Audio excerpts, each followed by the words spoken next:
पद्मशाली शिक्षण संस्था संचलित मातोश्री जनाबाई जनार्दन बिटला प्रशाला पर्यावरण मंडळ जुनाविडी घरकुल सोलापूर।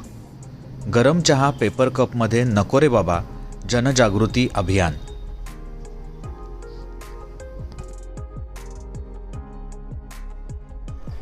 नमस्कार, आम्ही बिटला प्रशालेचे विद्यार्थी आहोत।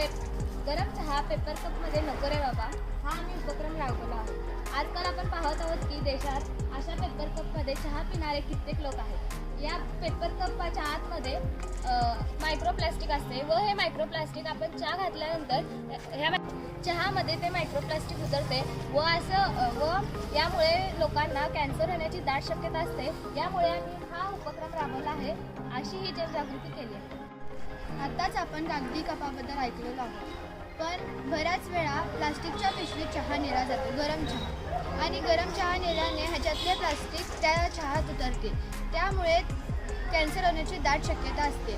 त्यामुळे ह्या प्लास्टिकच्या पिशवीऐवजी आपण थर्मास जरी वापरला तरी आपल्या आरोग्याच्या दृष्टिकोनाने चांगलं। आताच आपण पाहिलो पेपर कप किती घातक आहे, त्याऐवजी आपण चिनी मातीचा कप किंवा काचेचा ग्लास वापरावा। त्याच्या वेळी आपण कॅन्टीनमधून जातो तेव्हा त्यांना काचेचा ग्लास किंवा चिनी मातीचा कप यांची मागणी करावी।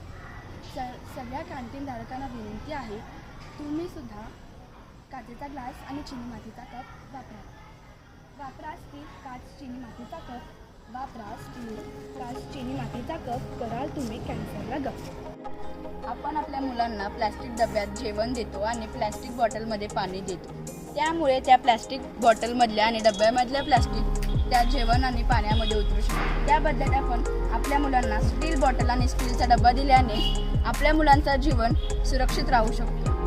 प्लॅस्टिक डबा टाळा, तुमच्या मुलांना सुरक्षित ठेवा। कागदी कपाचा आणि गरम चहाचा बसू नका मेळ, नाहीतर होईल तुमचा जीवाचा खेळ। कागदी कप टाळा, कॅन्सरला दूर पळवा। वापरा गरम चहासाठी थर्मास, कारण जीवन आहे तुमचे खास। थर्मास वापरा, आयुष्य वाचवा। यावरून आम्ही एक उखाणा तयार केला आहे। पिशवीत पिशवी प्लॅस्टिक पिशवी, पिशवीत पिशवी प्लॅस्टिक पिशवी, त्यातून नेतोय आम्ही चहा।